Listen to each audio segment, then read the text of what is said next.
Hey DFF Army, this is Chris again, coming back at you for round 2 of our Dynasty Football Factory Expert Mock Draft. And we did this with 12 of our analysts at Dynasty Football Factory, and I'm going to read back to you the recaps of each of those picks. So just to recap, on round 1, we had Bijan Robinson go 1, Jahmyr Gibbs 2, Anthony Richardson 3, Bryce Young 4, CJ Stroud 5, Jackson Smith and Jigba 6, Zach Charbonnet 7, Jordan Addison 8, Quentin Johnston 9, Will Levis 10, Josh Downs 11, and Michael Mayer 12. So now we're going to get into round 2. First on the board was Matt Ward, who goes with Tank Bigsby, running back from Auburn. So Matt's recap on Tank was Tank Bigsby broke through as a true freshman, leading Auburn with 834 rushing yards on 138 carries for 6 yards per carry, with 5 touchdowns. While being named the SEC Freshman of the Year, he accumulated 1,102 yards rushing, mixing in a promising blend of receiving with 21 receptions for 184 yards across 13 games played. Unfortunately, Tank's development and prospect progression hit a wall in his junior year as he managed just 970 yards with 10 touchdowns on 179 rush attempts for 5.4 yards per carry, without improving much on his receiving profile.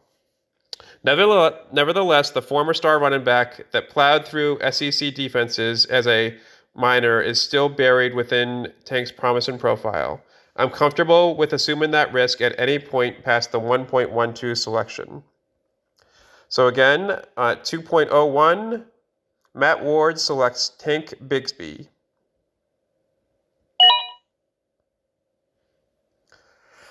All right, for the 2.02, Doug Harrelson is back on the board.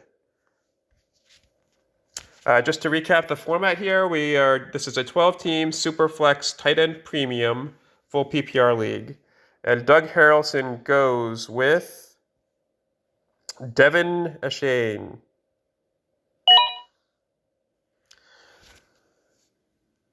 He's an exciting playmaking machine who will become a huge weapon in PPR even if he can't land a workhorse role at the next level. Devin Achane is so good he forced his way onto the field with Isaiah Spiller as a sophomore and kept Le'Veon Moss and Amari Daniels on the bench in 2023. Achane has proven home run speed and is a menace in the open field. He catches the ball well and is tough and compact enough to run inside if needed. While he will never be an RB1 at the next level, he will certainly be a startable contributor to your fantasy lineup. Moving on to the 2.03, we have Ben Winkler. And Ben's going to go with one of the risers throughout the pre-draft process, Zay Flowers.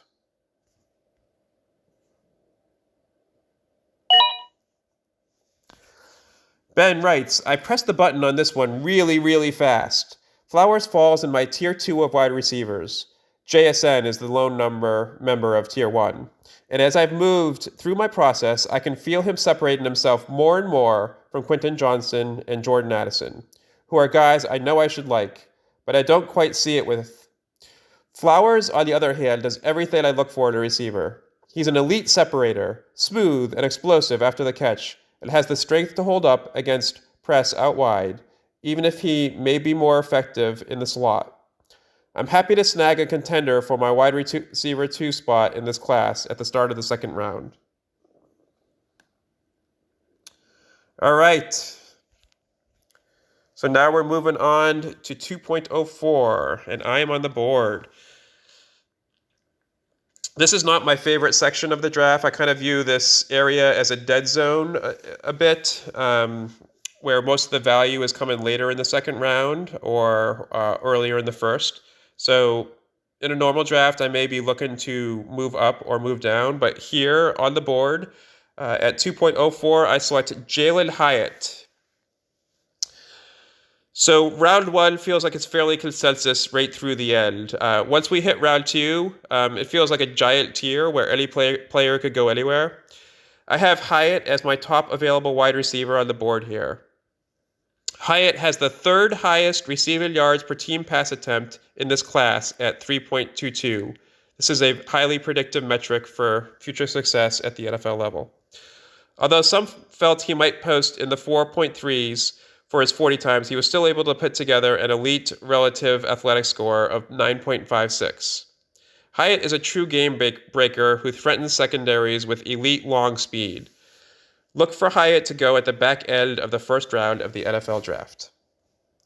So 2.04 is Jalen Hyatt.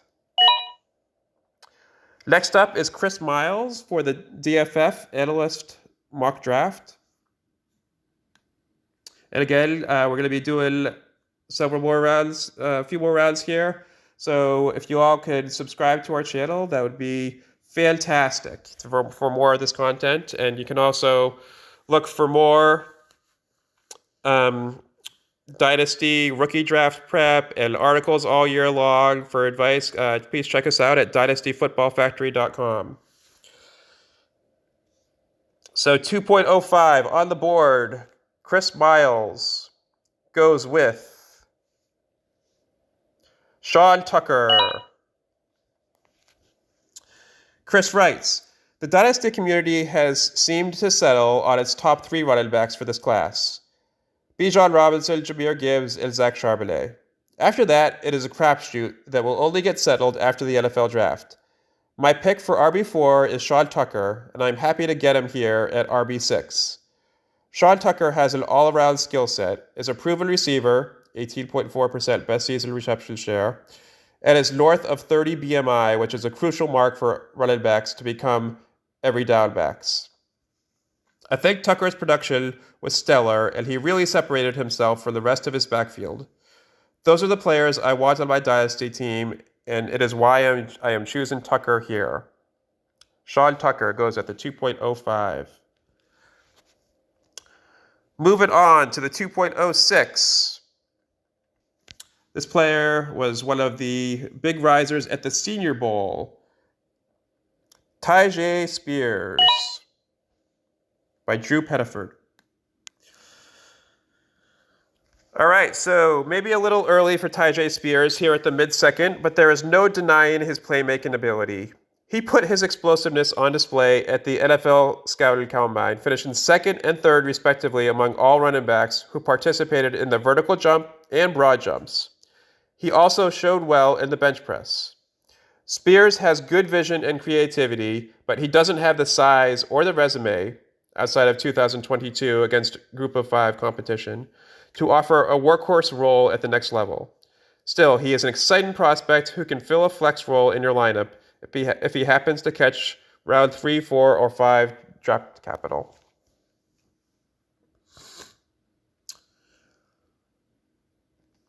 Okay, moving on to pick 2.07 is Jagger May. And Jagger goes with Dalton Kincaid. Again, this is tight end premium, remember here. So Kincaid somehow falls to the 2.07 in a tight end premium rookie mock drafts. I will absolutely slam dunk this value. A couple of boom or bust RB prospects have pushed down potentially the top tight end in the entire draft class. Kincaid boasts the best receiving numbers for 2022 of all of the tight ends declared for the NFL draft. While his limitations as a blocker may hinder his snap percentage at the next level, rest assured that when he is in the game, he is a realistic target of the QB on every pass play. Alrighty, so Paul Patterson is up next in our 12-team DFF Army Analyst Mock Draft. And Paul goes with Zach Evans. Paul writes, Zach Evans did not have a great combine. He came in small and ran slow for his size, but his production is solid, and he still has a shot at Day 2 NFL draft capital. At this point in the draft, those are my only targets. Backs that I could see being selected on Day 2 of the draft.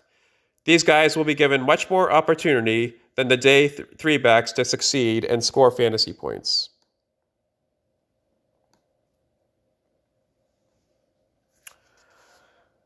All right, so we've gone through a few risers in the pre-draft process here.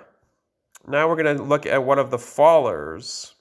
Up next is Doc, and he is going to go with Kayshon Boutte. Doc writes, again, we let the standard Twitter overreaction take place and allow the value to fall to us. Here we have another early declare wide receiver to bolster our roster. Kayshon Boutte had a few poor jumps and a poor second attempt at his 40-yard dash at the Combine. Those watching the Combine and know his history can see it looked as though he tweaked his ankle and pulled up and let off the gas. Do not discount his first attempt was 4.5 flat, which is plenty fast enough for your author. Boutte was an immature young man in college, but he navigated situations such as the birth of his first child, a serious broken ankle, and multiple QB changes during his time at LSU. For the analytics nuts, Boutte finished his freshman season on an absolute tear, earning him the number 1 breakout spot among freshman wide receivers in 2020. The LSU receiver led all freshman receivers with 735 yards on his 45 catches. Over his final 3 games of the season, Boutte averaged 9 catches for 175 yards and 1.33 TDs. Well, those last 3 games were played without potential first-round receiver Terrace Marshall Jr. It does show what Boutte can do as the top option in an offense. Boutte had a dominator rating of just over 20% and 1.7 yards per team pass attempt. He led all receivers in his 2020 freshman class with 1.06 adjusted yards per play. Your author took flack for a similar prospect path in Rondale Moore a few years ago. Rondale enjoyed a massive freshman breakout in the Big Ten before several injuries during his sophomore and junior season before he declared for the NFL draft. Admittedly, Moore has struggled with injuries in the pros, but check out the production when he does play. Hopefully, Boutte can get his ankle right and will end up with a steal here in the mid-second round of rookie drafts. All right, coming to close to the end of the second round here. We got Billy Beeman on the board. Check out a lot of his videos on our channel. He's one of our biggest video contributors at Dynasty Football Factory. And again, please subscribe to our channel. So we have Billy up at the 2.10 in our 12-team Dynasty Football Factory Analyst Mock Draft, and he is going to go with Darnell Washington. So again, this is a tight end premium mock draft, which obviously pushes Washington up the board a bit. That said, he is a freak of nature at 6'7", 270 pounds, and torched the 40-yard dash in just about every other workout. I don't mind taking a shot on upside in the late second. 2 more picks in the second round at 2.11. We got Joe Pickin, Rashee Rice.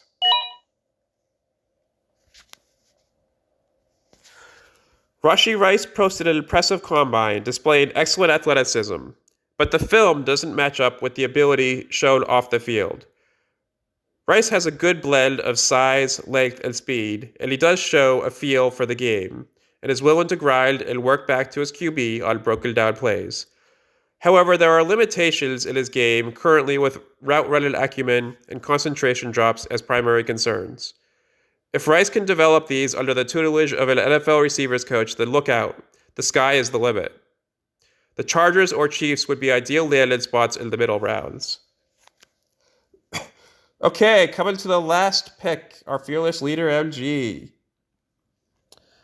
MG goes with